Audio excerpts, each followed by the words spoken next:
Good morning from Sacred Space at Titania's Realm. It's the 11th of August 2025 and the time is 8:15 a.m. And it's a beautiful, beautiful day outside or morning. It's bright golden light and blue skies and it just looks gorgeous out there. As you can hear by my wheezing and huffing and puffing.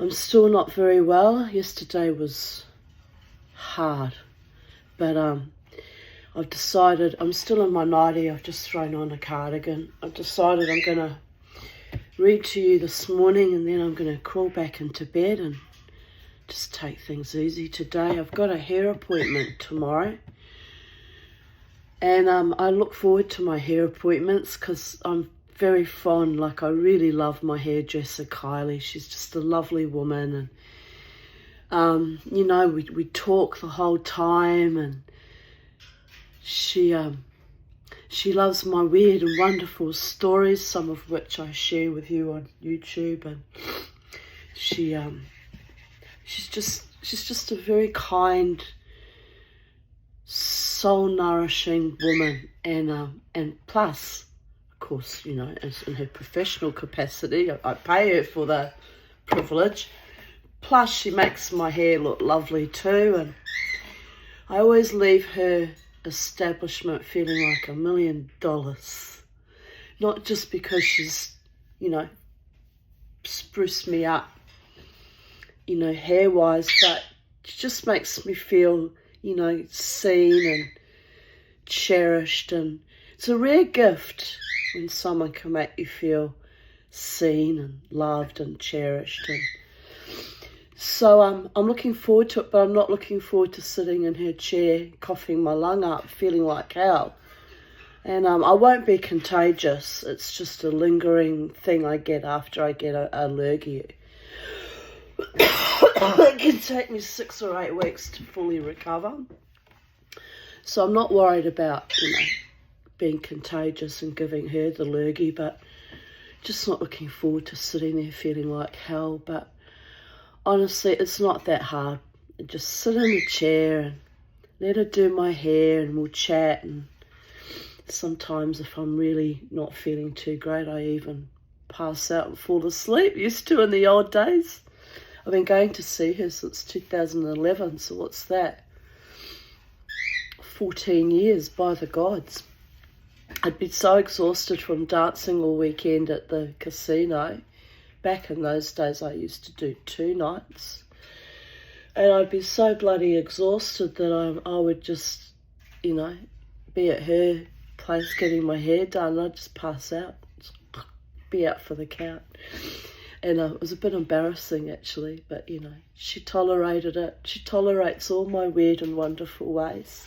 Because, as I say, very kind, soul-nourishing woman, and just lovely. She's got a lovely family. Her little daughter's teenager now, but a very talented singer, very talented.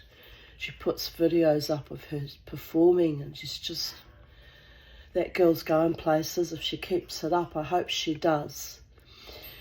And his son's a teenager too now. He's also a lovely young man. And the husband, I don't really see the husband very often because he's always working, but also very kind man. So you see, in life you stumble across good, kind people, and they're the ones that you try and keep precious and cleave to, because they're rare.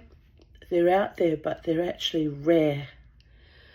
And people who are honest and hardworking and true and loyal and decent, Oh, she loves my stories when I regale her of all my antics or little things that happen when I'm out dancing. She just loves it. But anyway, probably won't be out dancing again this weekend because of the way my lungs feel. I can hardly walk around the house, never mind hibbity bibbity bobbity boop all night. So there is that.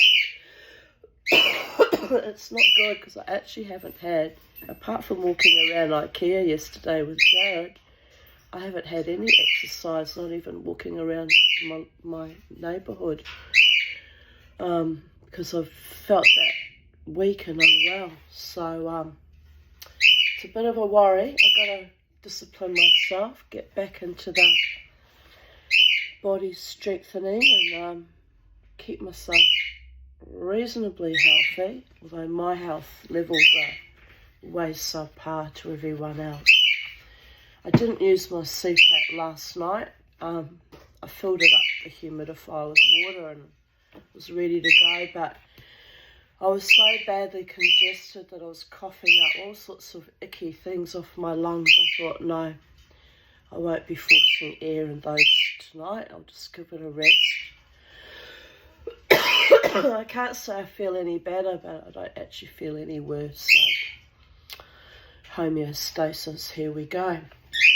Anyway, beautiful people of planet Earth, enough about my, existential angst, hanging on to life like a intrepid little limpet on a rock. We'll continue on with reading Satan's Choice, little bow, and we're up to chapter 16, Fighting Bitterness.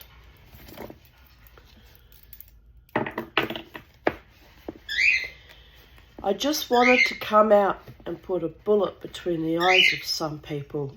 Lorne Campbell in Millhaven Penitentiary.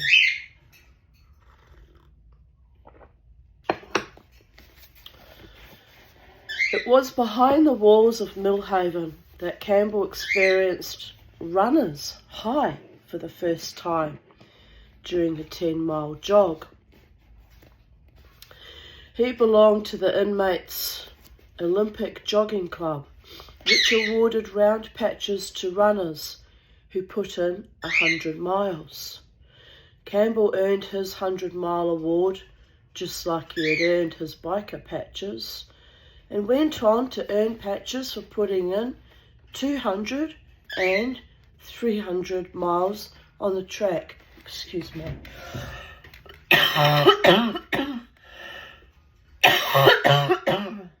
Oh, the gods.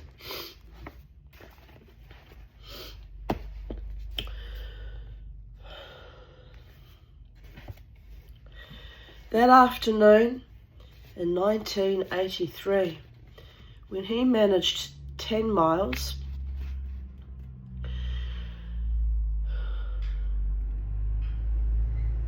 hear a truck coming, but I can't see it. Oh, there it is.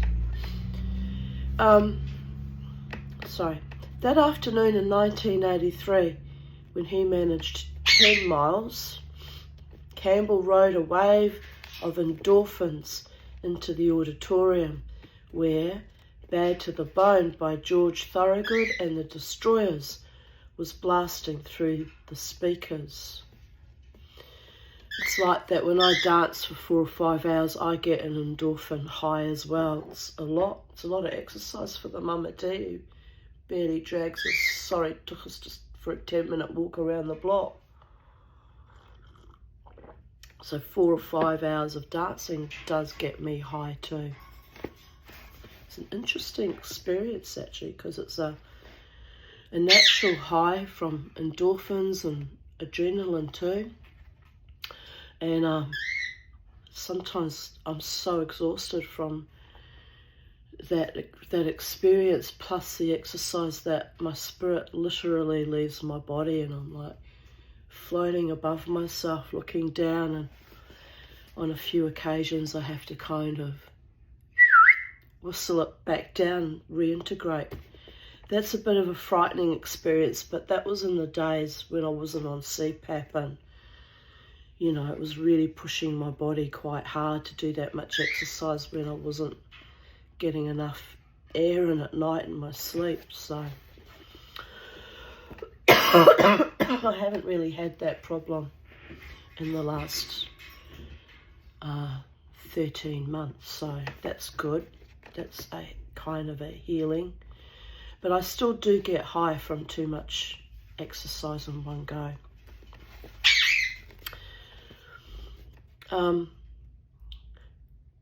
Campbell rode a wave of endorphins into the auditorium where Bad to the Bone by George Thorogood and the Destroyers was blasting through the speakers. It was a straight, oh dear goodness. It was a straight ahead, unapologetic, joyful sound, and Campbell bathed in feelings of calm and achievement that lifted him temporarily above his surroundings. Boom Boom McLeod took up running as well, dropping from 320 pounds down to 190. I can't get rid of my childbearing hips, he joked.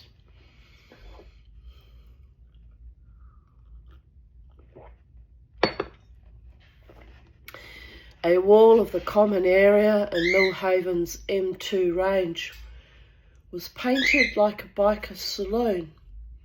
It was the sort of place that encouraged conversation. That little schoolgirl going to school every morning, she always looks so sad. I feel for her. That's how I used to feel going to school. I fucking hated school. I hate being in any institution. Me and institutions. It's like tearing off my angel's wings and stymieing and stunting me. It's an evil thing to do to me. But anyway, some kids, excuse me, really thrive in school and they love it and they love being with all their friends and they love being institutionalised and put in a box for 8 hours and indoctrinated, and they come out, you know, can't critically think for themselves. It's evil. But anyway, what can I say? It's our society. We designed, it's deliberately designed that way. Turn us all into vegetables or zombies. I don't approve of it at all. I don't function in it. I don't want to function in it.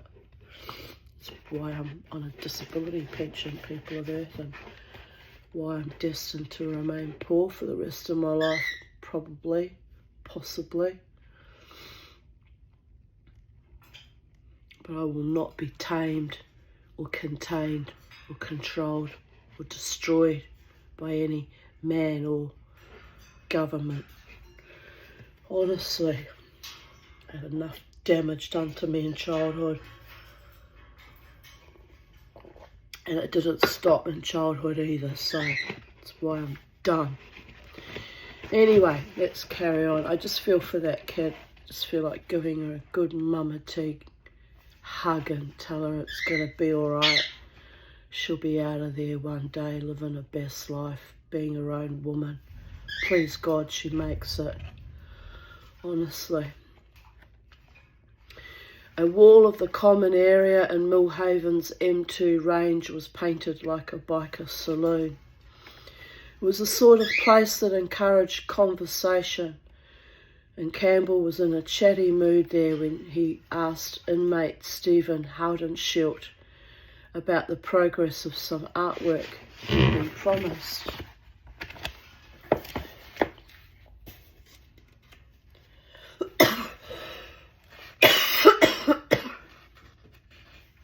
So here's some more little girls.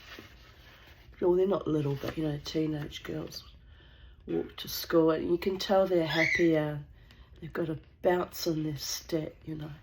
Life's good to them. And they've got the bouncy bat and the other little one all beaten down by life already. It's fucking awful. At such a young age. That's how I existed in those days too. I don't even know how I survived my childhood, quite frankly. I really don't. Anyway, here I am, cooking on gas, reading stories about wild bikies, gasping for air. 60 years old. It's an achievement of sorts. Let me just take another swig of tea.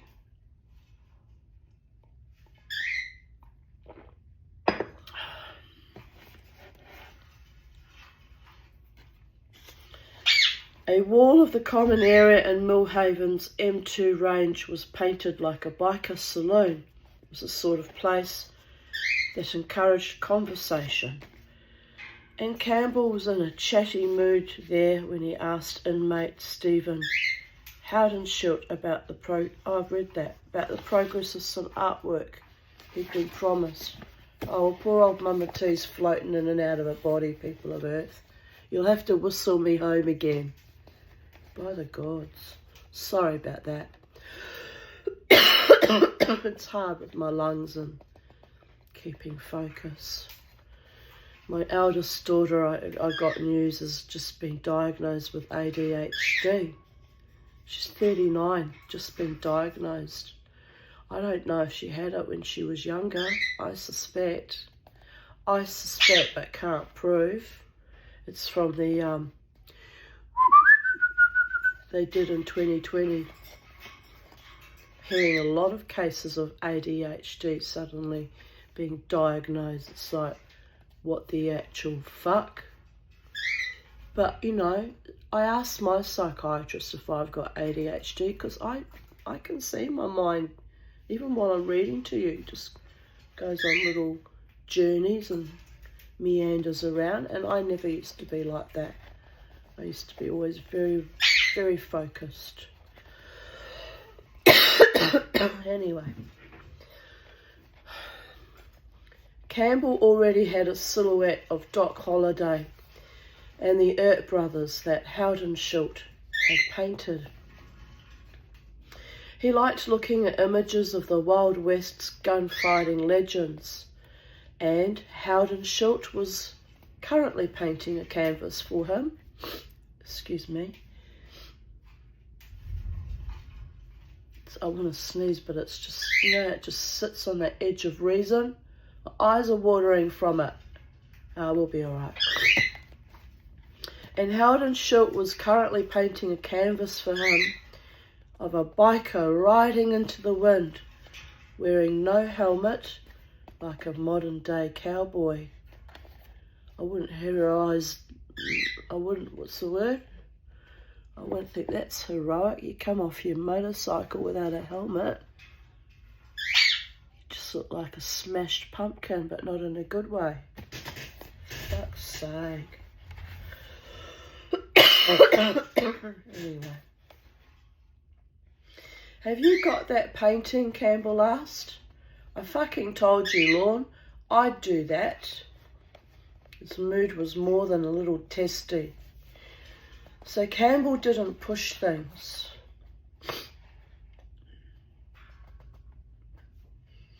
When Howdenshilt finally delivered the artwork, Campbell saw it bore the inscription to the SC Brother of the Wind and was signed Steve Road Rash, slang for the burns a biker gets when he wipes out on gravel. Honestly, men are so stupid, how they aggrandise their own stupidity. I mean, you have to laugh. I guess I do it too, you know, going on about smashing my hand with a hammer and running around the backyard writhing in agony, but it was like serious, people of Earth.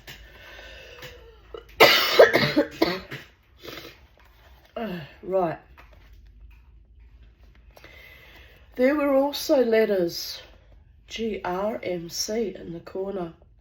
He knew Howdenshilt was an outlaw biker from the West, and he also knew the Grim Reapers were a big deal out in Howdenshilt's home province of Alberta. Are you a Grim Reaper? Campbell asked. It seemed an innocent enough question, but Howdenshilt looked like his mother had just been spat on. He lost it on me. He was really insulted. Sorry, was the best Campbell could say at the time. He didn't realise that Howdenshildt was a ghost rider, a lesser-known Western club that also used the initials GRMC. He also had no idea that the Ghost Riders hated the Grim Reapers as much as Campbell despised the Outlaws. Later, Campbell would piece together part of Howdenshildt's story. Like Campbell, he went to extremes in defence of his notion of brotherhood. Howdenshildt landed in prison after confessing to murdering 3 Americans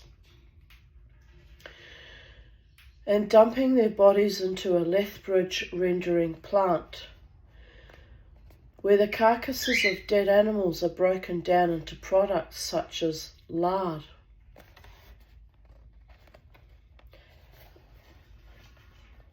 Howdenshildt told police he killed them over an unpaid debt. In his version of events, he had lent the 3 Americans $15,000 to come to Canada because the heat was on them, and he later murdered them because they didn't repay him. That was all a lie.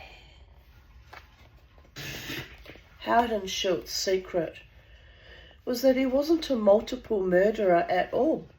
He had falsely confessed to killing American ghost riders Kenneth Martin Solomon and Jeffrey Heath, as well as Heath's wife Kathy, as an act of good citizenship, as he saw things. In fact, they weren't dead, and his lie to police gave them a chance to start their lives anew in Canada, with blank slates and new identities, while shaking off a slew of American charges.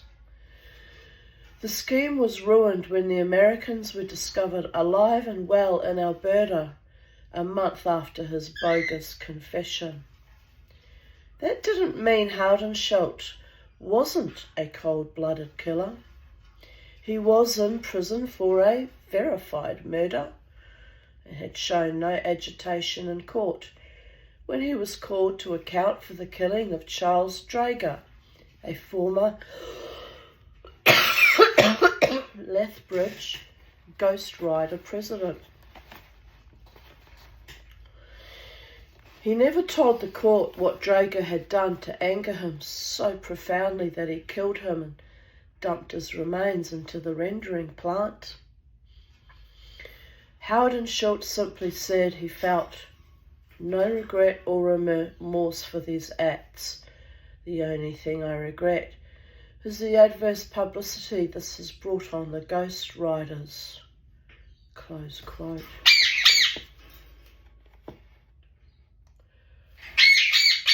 Such a pretty morning, boys. I think by lunchtime when it warms up a bit, the mama tea might put you out in the garden for a couple of hours. Yes, you'd like that, wouldn't you, my darlings? Sunshine and fresh air and happiness in your feathers.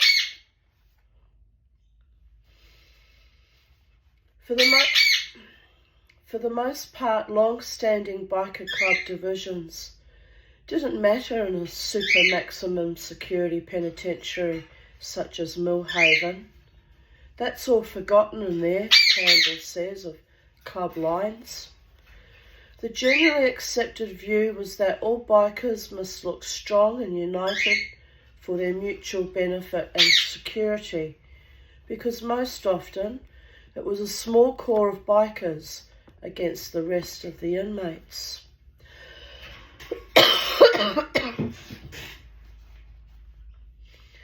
Gendon, Dunbar and Logan had set the tone that way. Because of them, it was a received truth that you shouldn't fuck with an outlaw biker behind bars. They paved the way for the rest of us. They wouldn't back down. There were anti-bikers there. They'll stab you in an instant just because they don't like bikers. Maybe something had happened to them on the street. That said, membership in a biker club wasn't a passport to easy living. Just being in a club, that don't do anything. There's a beef, you've got to handle it. Some people that think that just because you're in a club, that'll handle it, it's the opposite. You earn it. Doesn't matter who you are, you must earn respect.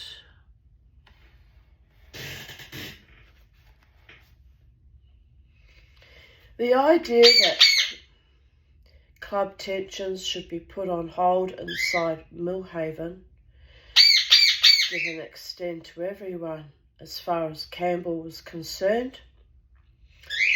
Campbell heard that Dave Seguin, the outlaw he once pummeled in the Montreal Choice clubhouse, was being hunted by police for slaughtering 3 men and wounding 3 more at the Chosen Few clubhouse on September 17th, 1983, in the small community of Emeryville, east of Windsor. According to police, Seguin entered the clubhouse carrying a 9mm semi-automatic handgun and emptied its bullets into the victims. Then he pulled out a knife and repeatedly stabbed them. One of those murder victims was Chosen Few Club President Edward Snake Morris. It only seemed a matter of time before Seguin and other outlaws were arrested for the Emeryville slaughter and delivered to Millhaven. Campbell was primed to jump Seguin at the first opportunity, or any other outlaw who got there before him.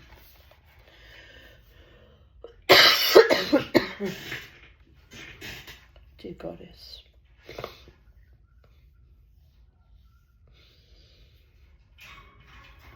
The first outlaw that comes in that strip, I'm waiting for him, Campbell announced.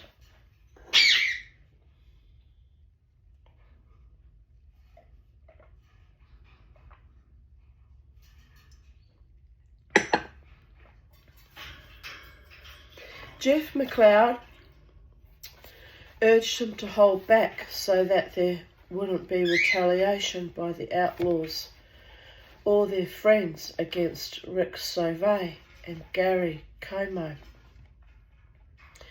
They were serving life terms, meaning they would be vulnerable for a long, long time. You've got to think of Rick and Gary, McLeod told Campbell. They're doing the book, Life 25, meaning a life prison term with no possibility of parole for 25 years. I am thinking of them, Campbell replied. The idea was to send a loud message to the outlaws to back off. I figured I'd teach them a lesson right off the bat, Campbell says.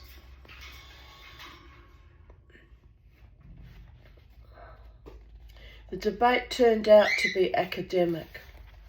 In July 1985, Seguin was shot dead by police in Stager, Illinois, outside Chicago, the outlaws' hometown. At the time, Seguin was on Canada's most wanted list, living in Illinois under the bogus name George J. Johnson. Police surrounded his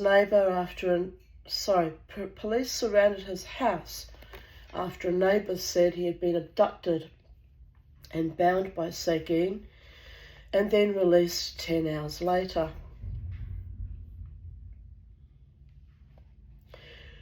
The dead man's fingerprints were taken in the Cook County morgue, where they matched up with those of the fugitive Seguin. When police searched his home, they found 9mm pistols like the one used in the Chosen Few massacre, as well as marijuana, cocaine, a machine gun, 3 other handguns, exploding ammunition, gunpowder, and a book on how to make bombs.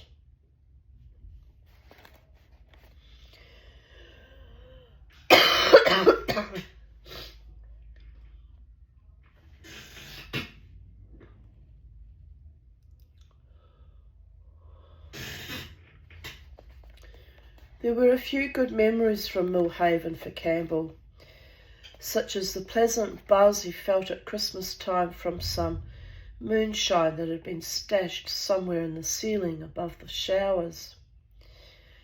There were numerous forms of prison moonshine, all vile and all effective. Prisoners gathered potato peelings, fruit peelings, prunes, peaches, vegetable scraps, sugar, yeast, cherries, ketchup, orange juice, and even Cheerios to produce potent shine that was concocted in elaborate stills or simple garbage bags. How would it not leak out of the garbage bags though? I guess they put 2 or 3 bags. Interesting. The final brew could be ready in 24 hours, or it might take several days to produce a mix so potent it could burn. Moonshine was highly valued in prison, and it was common for inmates to pay 20 or 30 cartons of cigarettes for 2 jars of 95 proof shine. It took skill, plenty of copper tubing and stealth to make a batch, and an inch of it in a jar could give even a veteran drinker a considerable buzz. You can't sit and drink that stuff all night. Reminds me of the time Pedro invited Gail and I around to his parents' house. Gail was very excited. She'd been with him for 14 years, but she'd never been invited to his parents' house before. They hated her because she's Jewish. Something like that. Or it's because she was a lot older than Pedro too. Something like that. But anyway, whatever it was, they hated her. So she'd never been invited to their home. But they'd gone away on holiday. So Pedro, by this stage he was like 40 years old, was being rebellious, still living at home with mummy and daddy, mind you. Big, tough, wild, woolly biker, still at home with mummy and daddy. I got him out of that. I said, time you grew some balls and got your own place, for the love of gods. Anyway, we're sitting there on his parents' couch, and I'm greatly amused, but this was his idea of his grand rebellion, inviting Gail and I to his parents' house. And he offers us a shot glass of Slivovitsa, which is cherry brandy, but homemade by his father. Well, I had 2 shots of it, I believe. It was very nice. Very strong, but very nice. Gail only had 1. I think she only had a few sips of one. And she says, oh my God, my stomach's burning, my stomach's burning. I thought she was just being a drama queen. I looked at Pedro. Is there something wrong with a Slivovitsa?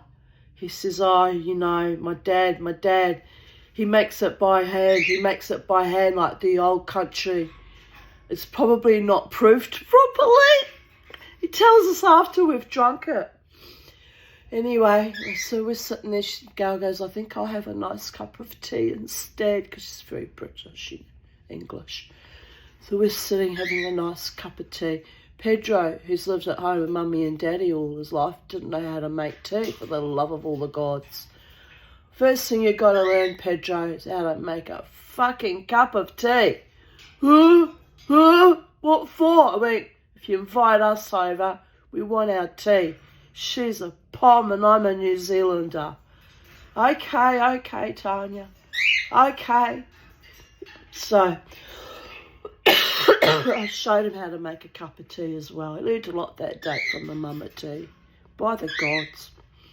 Anyway, so we go home from that visit. You know, it's harmless enough. And just sat around literally having Slivovitzer and tea.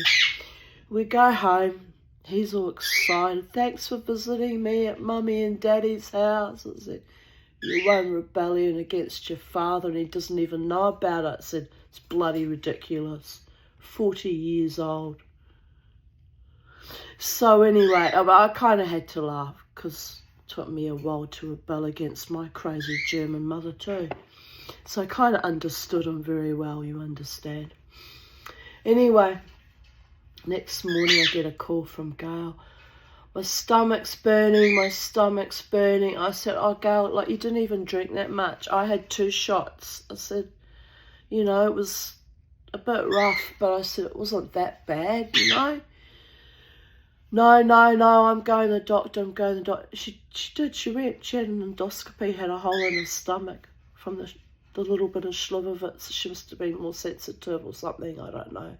I don't know how I didn't get a hole in my stomach. And so for years after, your father and his unproved Slivovitzer brandy, and Pedro would be like, I can't help it, I didn't know. She goes, I can't believe you drink that fire water. But, you know, I said, Gail, he's used to it. He's been drinking it since he was probably a kid. Like, they're used to it. It's got tougher constitutions. They come from Serbia. And she's, like, laughing too, you know. Anyway, I'm always suspicious if anyone wants to give me homemade alcohol now. It really can be quite damaging to your gut. Anyway, I haven't had a drink since the last time I went to the Brooklyn Standard Club. When was that? Before I got sick. The night before I got sick. Yeah, 2 weeks ago. Right. Well, I don't drink that much. Can't be bothered. Doesn't really do all that much for me anyway. By the gods. Anyway. The shine Campbell consumed that Christmas was made by a prisoner in the cell next to Campbell's from hundreds of packets of ketchup, among other things. It wasn't smooth crossing the throat, but that Christmas it hit the spot nonetheless. To further enhance the festive mood, Campbell stole the crepe paper folding bell that was about the only decoration in the unit and hung it in his cell, where he was already displaying some 100 cards from friends and family. The glow of his moonshine coursed through him as he called out, "How's life?" to the lifers walking past, and wondered how much crazier his own life could get. I was happy to be in my cell. I said to myself, I can't believe I'm happy to be here. One of those types that just needs routine and regimentation and being institutionalised, am I right? It's probably what was wrong with him even as a kid. Some people are just meant to be herd animals and fucking herded. Well, you have to laugh.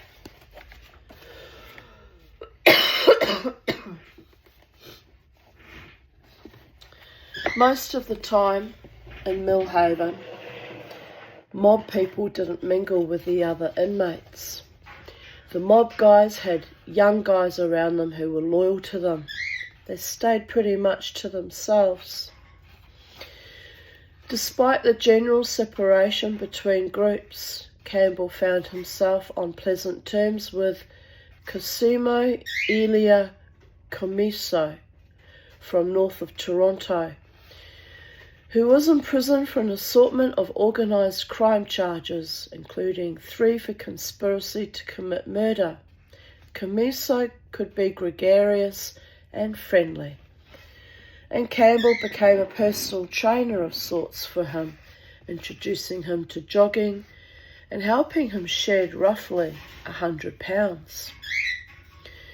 A sore point with the mobsters was that Cecil Kirby, a former Satan's Choice member from Richmond Hill, had worked as a police agent to put Commisso and his brothers Rocco, Remo and Michelle behind bars.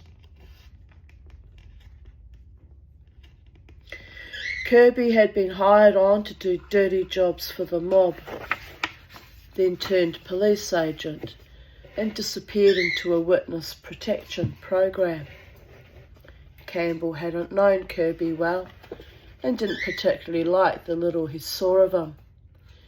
After his police agent work became known, Kirby was so reviled within the Choice that Larry Valentine ordered a rock musician whose stage name was Kirby Luke to go by a different name when he was around them. One day in Millhaven, Campbell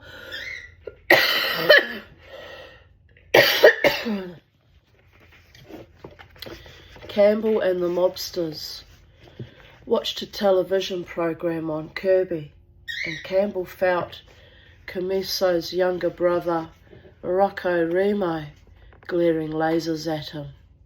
I said, "Don't be fucking staring at me," Campbell recalls. "Don't tell me you guys don't have problems with your members too." Campbell felt it was the mobsters' fault if they placed too much trust in Kirby, whom they considered more hype than anything else. Why would you trust a guy who wasn't true tested? Kirby wasn't a hitman. He was just a guy who went around scaring people, knocking their mailboxes over. Also sharing space with Campbell was Antonio Tony Musitano of Hamilton, who was serving a life sentence in connection with a series of bakery bombings which, in the late 1970s, had earned Hamilton the nickname Bomb City. One afternoon, during visiting hours, Charmaine arrived to see Campbell at the same time as Musitano was joined by his older brother Dominic, another mobster. Tony Musitano struck Campbell as a charming man, and he gave Charmaine a jovial hello before hunkering down to talk business with his brother.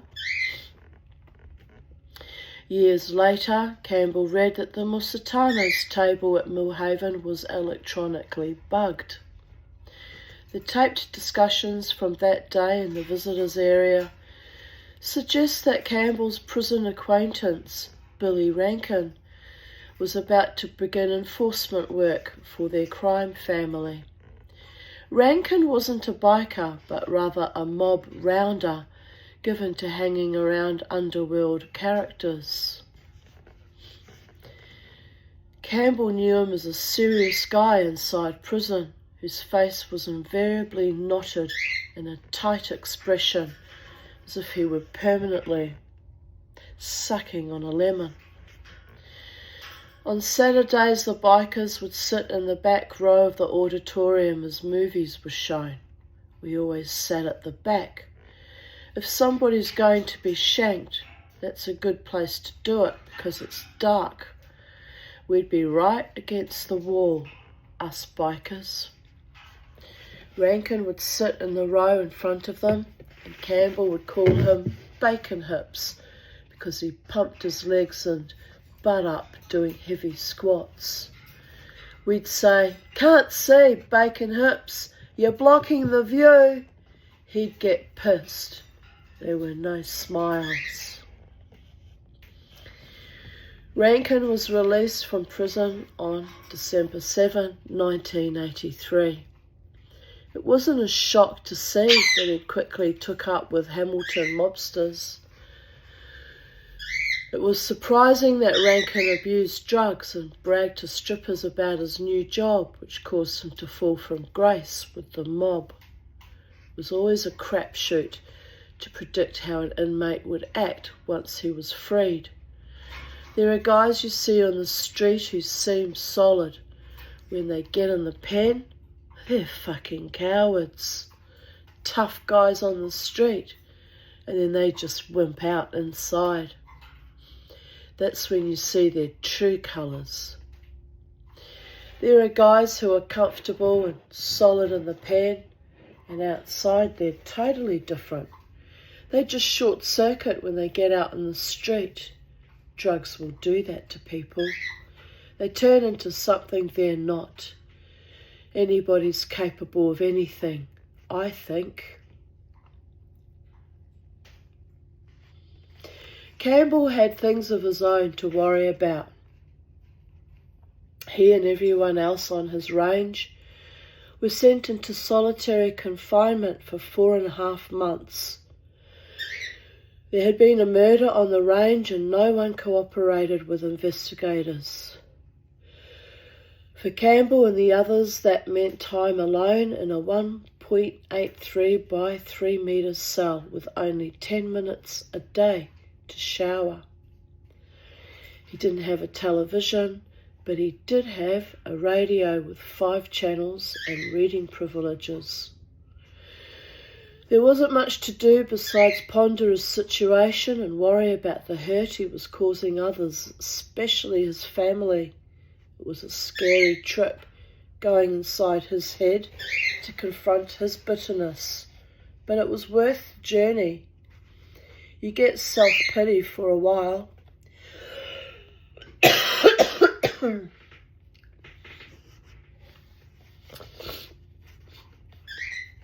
He thought back to his time with the Durham psychologist who had helped him with relaxation therapy, and he concluded it was time to stop blaming others, even if he hadn't been dealt a great hand in life.